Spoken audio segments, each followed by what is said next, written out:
नमस्कार। आज की इस वीडियो में समझते हैं कि इलेक्ट्रिक करंट क्या है, मीन्स विद्युत धारा क्या है, और करंट का जो बेसिक टर्मिनोलॉजी है वॉट, एम्पियर एंड वोल्टेज। मतलब करंट, वोल्टेज और वाट में क्या डिफरेंस है। ठीक है, तो सबसे पहले electric current.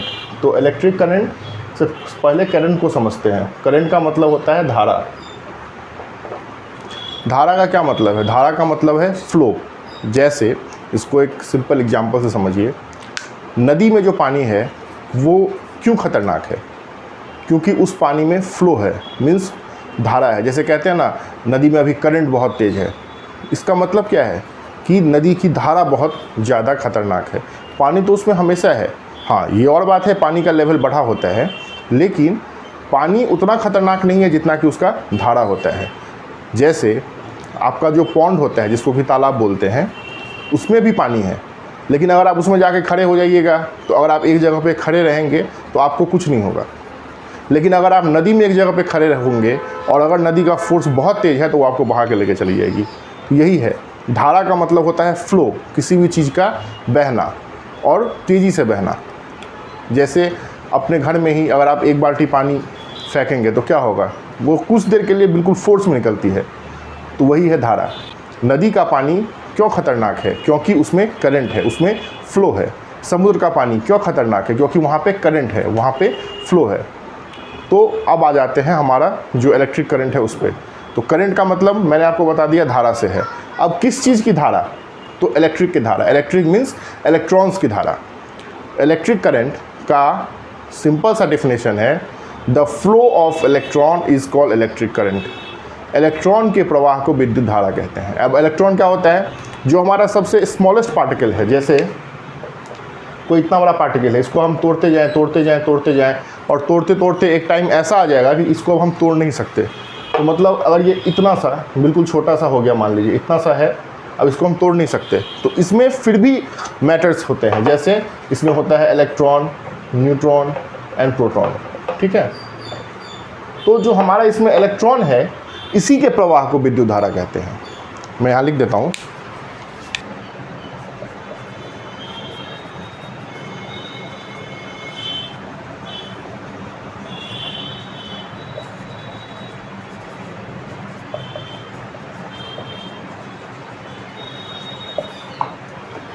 The flow of electrons is called electric current. Simple इसका मतलब है।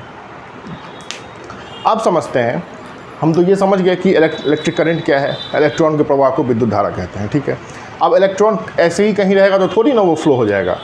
उसको फ्लो कौन करवाता है? जैसे नदी के पानी को कौन फ्लो करवाता है? तो नदी के पानी को फ्लो करवाता है जो नदी का ओरिजिन होता है वहाँ से। वहाँ पे बर्फ़ पिघल रही है, वहाँ से पानी बनता आ रहा है और धीरे धीरे वो फ्लो होता जा रहा है। वैसे ही करंट को भी तो कोई फ्लो करवाने वाला चाहिए। अब ऐसे ही थोड़ी, अब हर जगह इलेक्ट्रॉन है, हर मैटर में इलेक्ट्रॉन है, तो वो थोड़ी ना करंट हो जाएगा। तो उसको फ्लो करवाता है वोल्टेज। इलेक्ट्रॉन को फ्लो करवाने वाले को हम बोलते हैं वोल्टेज। ठीक है, अब ये वोल्टेज को आप एक तरफ से और बोल सकते हैं, सिंपल टर्म में इसको आप बोल सकते हैं फोर्स। मीन्स इलेक्ट्रिक करंट में इलेक्ट्रॉन को फ्लो करवाने वाला, इलेक्ट्रॉन को फ्लो करवाने वाला फोर्स को वोल्टेज कहते हैं। ठीक है, सिंपल है। इलेक्ट्रॉन को जो फ्लो करवाए वो हो जाता है आपका वोल्टेज। तो आप समझ गए इलेक्ट्रिक करंट क्या है और वोल्टेज क्या है। ठीक है, अब इसके बाद हमारा टॉपिक आता है कि अब इलेक्ट्रिक करंट है तो अब इसमें इलेक्ट्रॉन आ गया। ठीक है, इलेक्ट्रॉन के प्रवाह को मैंने बताया। कितना इलेक्ट्रॉन? अब ऐसा थोड़ी है कि एक इलेक्ट्रॉन छोड़ देंगे और उसको प्रवाह हो जाएगा तो वो विद्युत धारा हो जाएगा। अब एक बूंद पानी से थोड़ी नदी हो जाती है, तो एक सर्टेन अमाउंट ऑफ वाटर चाहिए। वैसे ही यहाँ भी एक सर्टेन अमाउंट ऑफ करंट चाहिए। तो इसको मापने का एक मात्रक है जिसको हम लोग बोलते हैं एम्पियर, एम्प्स भी बोल देते हैं एम्पियर। तो करंट को मापने वाले को कहते हैं एम्पियर। ठीक है, अब एक एम्पियर करंट, क्योंकि किसी भी चीज़ का मात्रक एक से ही लेते हैं। अब जैसे किलो, तो 1 किलो, 2 किलो, सिंपल पहले आप 1 किलो निकालेंगे। ठीक है, तो 1 किलो क्या है? तो वैसे ही 1 एम्पियर क्या है? तो 1 एम्पियर होता है 6.25 इंटू 10⁻18 इलेक्ट्रॉन्स पर सेकेंड, ये होता है आपका 1 एम्पियर। इसको काफ़ी इंपॉर्टेंट है, इसको करंट इलेक्ट्रिसिटी में सबसे पहले यही टर्म, सबसे पहली जो वैल्यू है वो यही है। 6.25 इंटू 10⁻18 इलेक्ट्रॉन्स पर सेकेंड मीन्स अगर कहीं पर हम ये कहेंगे कि 1 एम्पियर का करंट है, मतलब इतना इलेक्ट्रॉन पर सेकेंड फ्लो कर रहा है। ठीक है, जैसे आप ये कहेंगे कि इस फैन के अंदर 1 एम्पियर करंट है, वोल्टेज कितना है वो छोड़ दीजिए, अभी करंट की बात कर रहे हैं, तो 1 एम्पियर करंट है, मतलब 1 सेकेंड में 6.25 इंटू 10⁻18 इलेक्ट्रॉन फ्लो कर रहा है उसमें। तो 6.25 इंटू 10⁻18 इलेक्ट्रॉन पर सेकेंड को हम 1 एम्पियर ऑफ करंट बोलते हैं, और इसको फ्लो करवाने वाला कौन है, तो हमारा वोल्टेज। मतलब इतना इलेक्ट्रॉन होना चाहिए इलेक्ट्रिसिटी को फ्लो करवाने के लिए। ठीक है, इतना इलेक्ट्रॉन है तभी वोल्टेज उसको फ्लो करके आगे ले जाएगा, तो उससे इलेक्ट्रिक करंट बनेगा।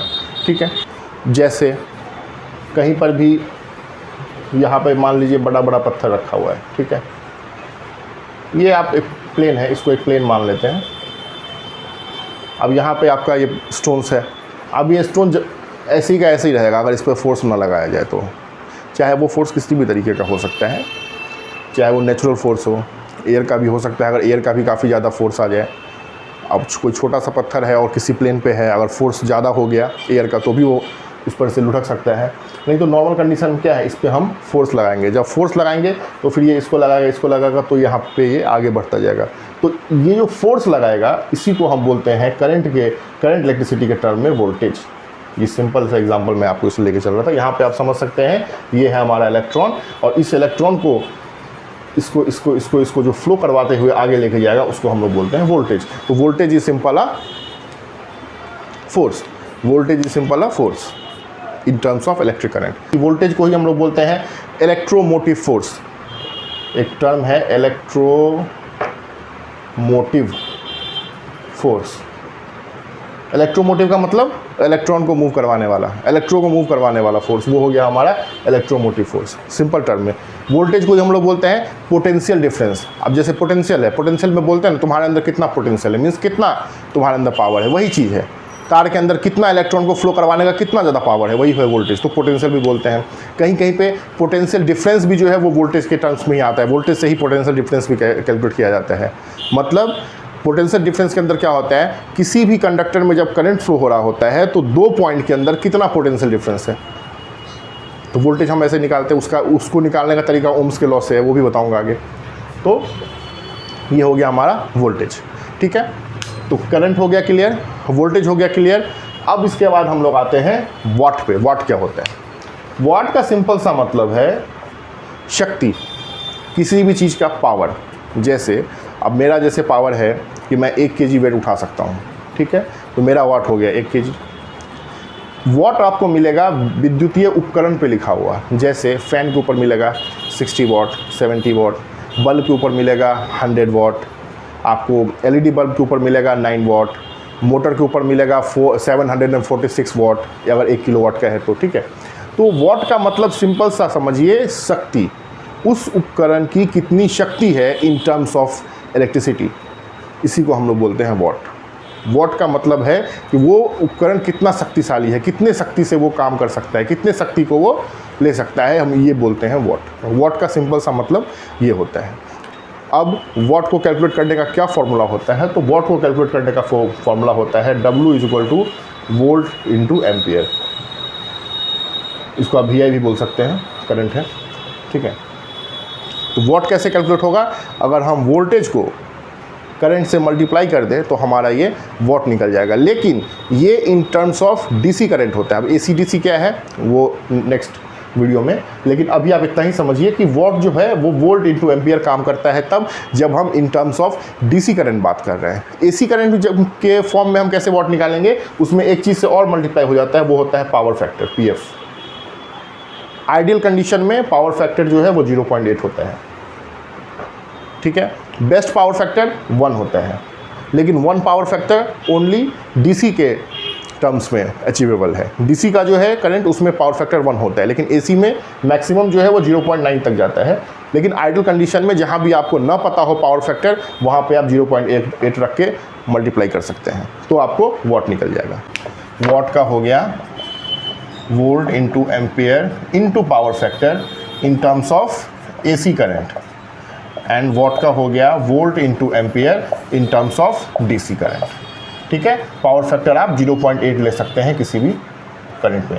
और डिटेल में अगर आपको समझना है पावर फैक्टर क्या है तो मैं एक लिंक दूंगा वीडियो डिस्क्रिप्शन के अंदर, वो भी मेरा ही वीडियो है जिसमें मैंने आपको इन्वर्टर से एक्सप्लेन कर रखा है, उसमें आपको पावर फैक्टर मिल जाएगा। तो सिंपल टर्म में पावर फैक्टर अगर है कहीं भी तो आप उसको 0.8 लेके चलेंगे in terms of AC current. तो वाट हो गया, आपका वोल्टेज हो गया और करंट हो गया। ठीक है, अब समझते हैं न्यूट्रल और फेज अर्थिंग, ये तीन चीज़ में क्या डिफरेंस है। Neutral, phase and earthing. ठीक है, अब देखिए कहीं भी हमारा करंट जो फ्लो होता है, कोई सा भी करंट हमारा जब फ्लो होता है तो करंट को फ्लो होने के लिए एक रास्ता चाहिए और करंट को लौटने के लिए भी एक रास्ता चाहिए। अगर करंट हमारा लौटेगा नहीं तो करंट किसी काम का नहीं है। जैसे इसको मैं एक सिंपल सा एग्जांपल लेके बताता हूँ। जैसे मान लीजिए ये हमारा कोई मोटर है, ठीक है, कोई सा भी मोटर है, जिससे समझिए पानी चढ़ाने वाला मोटर ही है। अब क्या होगा, अब हम इसके अंदर, इसको मैं रेड से बना देता हूँ, अब हम इसके अंदर एक फेज वायर देंगे। फेज का सिंपल सा मतलब समझिए जिंदा तार या गर्म तार या लाइव वायर। न्यूट्रल का मतलब है ठंडा तार। ठीक है, ठंडा गर्म सिंपल है इसका मतलब, गर्म ठंडा सबको याद रहेगा। गर्म है तो अगर कहीं पे बोलेंगे गर्म तार है मतलब फेज वायर है, कहीं पे बोलेंगे अगर ठंडा तार है तो वो आपका न्यूट्रल वायर है, गर्म ठंडा। ठीक है, तो ये मैंने जिसको फेज दे दिया, मीन्स इसको हमने लाइव वायर दे दिया, गर्म तार दे दिया। ठीक है, अब ये गर्म तार इसके अंदर जाके कुछ नहीं कर सकता है अगर इसको लौटने का मौका ना मिले। गर्म तार से मतलब है कि गर्म जो इसमें आपका जो फ्लो हो रहा है करंट का, वो कुछ नहीं कर सकता है अगर इसको लौटने का रास्ता ना मिले। जैसे किसी के घर ही गए तो उसके घर जाने का आपको रास्ता पता है और उसके यहाँ से लौटने का रास्ता नहीं पता है तो फिर क्या फ़ायदा जाके, आप लौटेंगे कैसे, उसके यहाँ थोड़ी रह जाएंगे हमेशा। तो आपको लौटने का भी रास्ता पता होना चाहिए। यही चीज़ है इलेक्ट्रिक करंट के अंदर। अगर करंट कहीं पे जा रहा है तो करंट को लौटने का भी रास्ता पता होना चाहिए। अगर करंट को लौटने का रास्ता नहीं है तो फिर वो इलेक्ट्रिक करंट किसी काम का नहीं है। तो फेज हो गया। अब इसको लौटने के लिए जो करंट चाहिए, ये इसको हम बोलते हैं न्यूट्रल वायर। इसको फेज को P से और न्यूट्रल को N से। ठीक है, तो फेज का मतलब होता है करंट के जाने का रास्ता, न्यूट्रल का मतलब होता है करंट के लौटने का रास्ता। फेज को हम लोग बोलते हैं गर्म तार, न्यूट्रल को बोलते हैं हम ठंडा तार। अभी बिल्कुल आसान भाषा में बता रहा हूँ ताकि सबको समझ में आ जाए।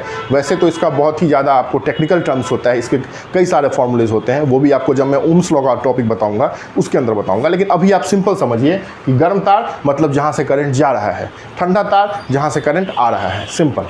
और अगर करंट को जाने का रास्ता है तो करंट को लौटने का भी रास्ता होना चाहिए। जैसे यहाँ से अगर फेज वायर मैंने दिया तो यहाँ पे करंट गया, अब ये मोटर तभी काम करेगा, ये मोटर तभी चलेगा जब ये करंट को वापस लेके यहाँ से आ सकता है। तो करंट को जाने का भी और लौटने का भी रास्ता होना चाहिए, तभी करंट किसी काम का है। तो फेज और न्यूट्रल, गर्म और ठंडा, कहीं भी कोई भी उपकरण अगर लगा हुआ है तो उसमें अर्थिंग हो या ना हो, लेकिन ये दो चीज़ होना ही होना है। ठीक है, अब समझते हैं अर्थिंग का कॉन्सेप्ट क्या है। ये काफ़ी अच्छे से समझिएगा क्योंकि मैंने बहुत जगह नोटिस किया है, बहुत सारे लोगों को इस चीज़ का भ्रम होता है कि अर्थिंग और न्यूट्रल बिल्कुल सेम ही है। वो करते क्या है कितनी जगह, जैसे लाइव वायर ले लिया, जैसे कोई बल्ब जलाना है, ठीक है, तो वो क्या करेंगे, फेज वायर ले लिया और न्यूट्रल देने के बजाय उसको, उसका जो ठंडा तार है मतलब जो न्यूट्रल वायर है उसको ज़मीन में दे दिया या चापाकल से लगा दिया, तो बल्ब तो ग्लो कर जाता है। वो समझते हैं कि यही न्यूट्रल है। ऐसा बिल्कुल नहीं करना है, इसके बहुत सारे लॉसेस हैं। सबसे बड़ा लॉस तो ये है कि आपको इसमें लीकेज करंट होगा, क्योंकि करंट मैंने आपको बताया जितना फ्लो जा रहा है उतना ही फ्लो लौटना भी चाहिए वहाँ से। अब जो आपको सप्लाई कर रहा है वो तो देगा कि मैंने 1 एम्पियर ऑफ करंट दिया, अब वहाँ से जो लौट रहा है वो तो करंट लौट ही नहीं रहा है, तो वहाँ पे आपको लीकेज होगा। उस जगह उस सर्किट में अगर किसी को करंट लगता है तो उसके बचने का चांसेस बहुत ही कम होगा, क्योंकि एक डिवाइस होता है जिसको हम लोग बोलते हैं रेसिडुअल करंट सर्किट ब्रेकर, वो काम नहीं करता है। RCCB जो होता है वो काम नहीं करता है। रेसिडुअल करंट सर्किट ब्रेकर ये आपको तभी काम करेगा जिस कंडीशन में जितना करंट जा रहा है उतना ही करंट लौटना भी चाहिए। अगर उसमें थोड़ा सा भी लीकेज होता है करंट में, अगर आपने RCCB लगा रखा है और थोड़ा सा भी लीकेज होता है करंट में, मीन्स अगर 1 एम्पियर जा रहा है आपके घर में और 1 एम्पियर अगर नहीं लौट के आ रहा है तो वो तुरंत ट्रिप कर जाता है। तो उससे क्या होता है कि अगर किसी को झटका लगा तो झटका लगने का मतलब क्या है कि करंट का फ्लो थोड़ा सा उसके साइड से होने लगा, नीचे की तरफ फ्लो, मीन्स अर्थ की तरफ फ्लो, तो उसको पता चल जाता है RCCB को, नहीं एक करंट 1 एम्पियर जा रहा है, 2 एम्पियर 1 एम्पियर जा रहा है और 1 एम्पियर मुझे नहीं आ पा रहा है, मुझे 0.9 एम्पियर ही आ रहा है, तो मैं ट्रिप हो जाता हूँ। तो ये आपके जान के साथ खतरा है अगर आप अर्थिंग को यूज़ करके न्यूट्रल बनाते हैं तो। अब अर्थिंग का क्या कॉन्सेप्ट है वो समझिए। कभी कभी क्या होता है कि हमारा जो फेज वायर है उसमें वो इसके अंदर गया और यहाँ से लौटा। कभी कभी क्या होता है कि जो डिवाइसेस पुराना हो जाता है उसमें क्या होता है, कभी कभी ये तार इसके अंदर जो फेज वायर जा रहा है वो कहीं से ब्रेक हो जाता है, हल्का कट जाता है कहीं पे, तो कट जाता है तो कट के ऐसा हो सकता है कि वो उसके बॉडी से टच हो जाए। जैसे अब यहाँ पे फेज वायर आया तो यहीं पे आके फेज वायर थोड़ी खत्म हो जाता है, इसके अंदर पूरा सर्किट लगा होता है, मोटर होता है, उसकी वाइंडिंग होती है, तो हो सकता है कहीं से भी अगर मान लीजिए ये इसके बॉडी से टच हो जाए हल्का भी, तो ये उपकरण तो काम करेगा क्योंकि करंट यहाँ से जा रहा है और करंट इधर वापस की तरफ आ तो रहा है, लौट रहा है, लेकिन थोड़ा सा करंट यहाँ भी रह जा रहा है हल्का सा, ठीक है। तो उससे क्या होगा कि इसके बॉडी में करंट आ जाएगा। तो अगर आप इसके बॉडी को टच नहीं कर रहे हैं तब तो कोई बात नहीं है, ठीक है। लेकिन अगर आपने इसके बॉडी को टच कर दिया, जैसे AC जो होता है, AC के जो बाहर का जो होता है जिसमें कंप्रेसर लगा होता है, आउटर यूनिट और इंडोर यूनिट जो होता है स्प्लिट के अंदर, या आपका जो विंडो AC है उसके अंदर भी जो बाहर से जो AC लगा होता है वो लोहे का होता है। अगर वहाँ पे अर्थिंग ना किया जाए और अगर लीकेज करंट है तो कोई आदमी अगर उस पर हाथ देगा तो उसको झटका सा लगेगा। जैसे गौर करते हैं कोई भी सामान छुएंगे तो झटका लगता है अगर वहाँ पे लीकेज करंट है। तो उसी लीकेज करंट को ख़त्म करने के लिए हम लोग अर्थिंग का यूज़ करते हैं। ये आपको अर्थिंग वायर,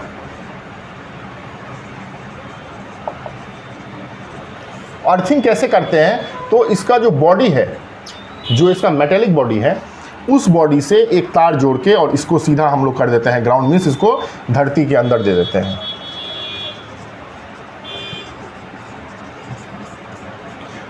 मतलब जो भी हमारा उपकरण है उसके मेटेलिक पार्ट का जो बॉडी है उस बॉडी से एक तार जोड़ के उसको हम धरती के अंदर डाल देते हैं, वही होता है हमारा अर्थिंग। अब फेज वायर जो है उसको जनरली डिनोट किया जाता है रेड वायर से। फेज को हम डिनोट करते हैं रेड से, रेड वायर से वायरिंग के अंदर। ये आइडियल कंडीशन है, ये लेके फॉलो करने पे अच्छा है कि कोई किसी को भी समझ में आ जाएगा, नहीं तो बार बार फिर टेस्टर लगा के देखना होता है। और फेज का तो पता चल भी जाएगा, लेकिन जो अर्थिंग और न्यूट्रल है वहाँ पे कन्फ्यूजन हो जाएगा कि कौन सा अर्थिंग है कौन सा न्यूट्रल है, फिर उसको चेक करने के लिए परेशानी हो जाएगी।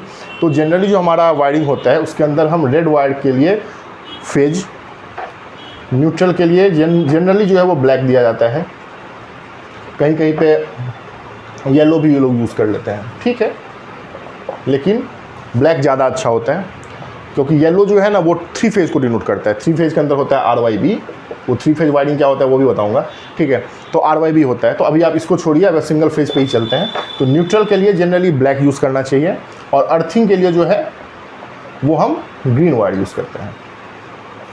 तो ये हमारा आइडियल कंडीशन है। कहीं भी अगर हम वायरिंग कर रहे हैं तो फेज वायर जो है वो हमें यूज़ करना चाहिए रेड कलर का, जो न्यूट्रल वायर है वो हमें यूज़ करना चाहिए ब्लैक कलर का, और जो अर्थिंग वायर है वो हमें यूज़ करना चाहिए ग्रीन कलर का, ठीक है। तो ये हो गया हमारा फेज, न्यूट्रल और अर्थिंग। फेज का मतलब है करंट को ले जाने वाला, मीन्स गर्म तार। न्यूट्रल का मतलब है करंट को वापस लाने वाला, मीन्स ठंडा तार। और अर्थिंग का मतलब है कि झटके से बचाने वाला, मीन्स ऐसे किसी उपकरण में जहाँ पे करंट लीक कर रहा है। लीकेज का मतलब फेज वायर से करंट अगर उसके बॉडी में, जो उपकरण है उसके बॉडी में हल्का सा भी टच हो रहा है तो उसको हम लोग बोलते हैं लीकेज करंट। उस लीकेज करंट से लोगों को झटका लग सकता है, इलेक्ट्रिक शॉक लग सकता है। तो ऐसा ना हो इसके लिए हम उस उपकरण के जहाँ पर उसका मेटेलिक पार्ट है, उस मेटेलिक पार्ट से एक वायर ले जाते हैं और उस वायर को हम ले जाके धरती में दबा देते हैं। अब हर उपकरण से तो इंडिविजुअली लेके जाना पॉसिबल नहीं है, तो हम लोग क्या करते हैं कि जब हम लोग घर में वायरिंग करते हैं तो उसी में हम एक वायर अर्थिंग का भी डाल देते हैं, और जो हमारा सॉकेट होता है, जो हमारा 3 पिन सॉकेट होता है, वो कुछ इस तरीके का होता है। इसमें हमारा एक जो है ये हो जाता है आपका फेज वायर, ये वाला एक हो जाता है न्यूट्रल वायर, और ये वाला हमारा हो जाता है अर्थिंग वायर। अर्थिंग जो है, अब जो कोई प्लग देखेंगे तो अर्थिंग में जो सबसे ऊपर वाला प्लग होता है, 3 पिन प्लग के अंदर जो सबसे ऊपर वाला पॉइंट होता है वो होता है अर्थिंग का। जैसे ये हमारा एक 3 पिन प्लग है, ठीक है, तो सबसे ऊपर वाला जो पॉइंट होता है वो होता है अर्थिंग का, और एक जो साइड वाला होता है वो होता है आपको फेज का, और एक जो होता है वो होता है आपको न्यूट्रल का। अब सबसे ऊपर वाला अर्थिंग का क्यों दिया जाता है? सबसे ऊपर वाला अर्थिंग का इसलिए दिया जाता है क्योंकि अगर आप ऐसे लगा रहे हैं प्लग, ठीक है, तो कहीं पर मान लीजिए न्यूट्रल के अंदर थोड़ा सा भी लीकेज होगा तो यहाँ पे करंट दौड़ रहा होगा, तो उससे प्लग लगाते समय हमें झटका लग सकता है। तो हमें झटका ना लगे इसके लिए सबसे मोटा और सबसे बड़ा जो होता है वो अर्थिंग का तार दिया जाता है, क्योंकि जैसे ही हम इसके अंदर प्लग डालेंगे तो पहले अर्थ कनेक्ट हो जाए। अब जैसे मान लीजिए अब इस प्लग को मैं इसमें लगाऊंगा तो सबसे पहले ये छू जाएगा ना इससे, क्योंकि ये दोनों तो छोटा है, इसको छूने में टाइम लगेगा। तो अगर ये जब तक कनेक्ट होगा उससे पहले ये कनेक्ट हो जाएगा, तो मीन्स जितना भी यहाँ पे लीकेज करंट होगा वो सारा इसके थ्रू ग्राउंडिंग हो जाएगा, तो हमें झटका नहीं लगेगा।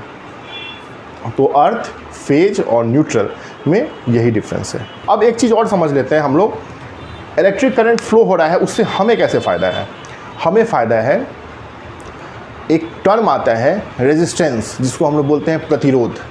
सबसे बेसिक है इलेक्ट्रिक के अंदर ये, इसी से हमारा, इसी के लिए हम लोग इलेक्ट्रिक करंट फ्लो करवाते हैं। अगर मैं ये कहूँ कि इसी के लिए हम लोग इलेक्ट्रिक करंट फ्लो करवाते हैं तो ये गलत नहीं होगा। जो हमारा प्रतिरोध होता है वो कुछ इस तरीके का होता है, हालांकि एक्चुअल में कभी ऐसा होता नहीं है, लेकिन ये टर्म है, ये इतना वाला ये होता है, ठीक है। ये होता है आपका प्रतिरोध, जिसको हम लोग बोलते हैं रेजिस्टेंस। ये हमारे लिए कैसे कारगर है? जब करंट फ्लो होता है और इसके थ्रू फ्लो होता है तो जिस तरीके का रेजिस्टेंस लगा हुआ है उस तरीके का हमें बिजली से काम होता है। जैसे अगर ये रेजिस्टेंस यहाँ पे कॉपर हो या एल्युमिनियम हो तो क्या होगा? कॉपर और एल्युमिनियम को अगर हम बाइंड कर दें, मतलब बाइंड इन द सेंस, अगर जैसे ये है, ये मार्कर है, इसके ऊपर अगर हम कॉपर का तार लपेट दें या एल्युमिनियम का तार लपेट दें, ज़्यादातर अच्छा होता है कॉपर का तार, तो वो क्या करेगा? वो नाचने लगेगा। तो नाचने लगेगा तो उसका हम कहाँ उपयोग करते हैं? फ़ैन के अंदर। तो इसका ये प्रॉपर्टी है कि इससे जब इलेक्ट्रिक करंट फ्लो करेगा तो ये घूमेगा। एक होता है आपको सबसे बेसिक जो है, जिसको कि थॉमस अल्वा एडिसन ने इलेक्ट्रिक बल्ब बनाया था, उसमें जो वायर होता है वो होता है आपको टंगस्टन का, टंगस्टन वायर होता है। इसकी क्या प्रॉपर्टी है? इससे जब करंट फ्लो होगा तो ये ग्लो करेगा, तो ग्लो करेगा तो इसको हमने बिजली के बल्ब में लगा दिया, ठीक है। ये होता है आपका टंगस्टन, ठीक है। तो ठीक है, तो इसकी क्या प्रॉपर्टी है? जब इससे इलेक्ट्रिक करंट फ्लो होगा तो ये ग्लो करेगा। ये मैंने बल्ब का बता दिया, मोटर का बता दिया, और एक बेसिक है आपको हीटर, जिसको बोलते हैं। हीटर में क्या होता है? हमको हीट चाहिए, तो हीट कैसे लेंगे? कितनी जगह पे होता है? जैसे ब्लोअर होता है आपको इलेक्ट्रिसिटी के अंदर आजकल जो हम लोग यूज़ करते हैं, वो भी ब्लोअर में भी वही होता है कि तार गर्म है, हवा गर्म हो गई, उसके अंदर फ़ैन लगा है, फ़ैन से गर्म हवा आपको मिल रहा है। हीटर के अंदर क्या होता है? हीटर के अंदर जो तार यूज़ होता है वो होता है आपको नाइक्रोम,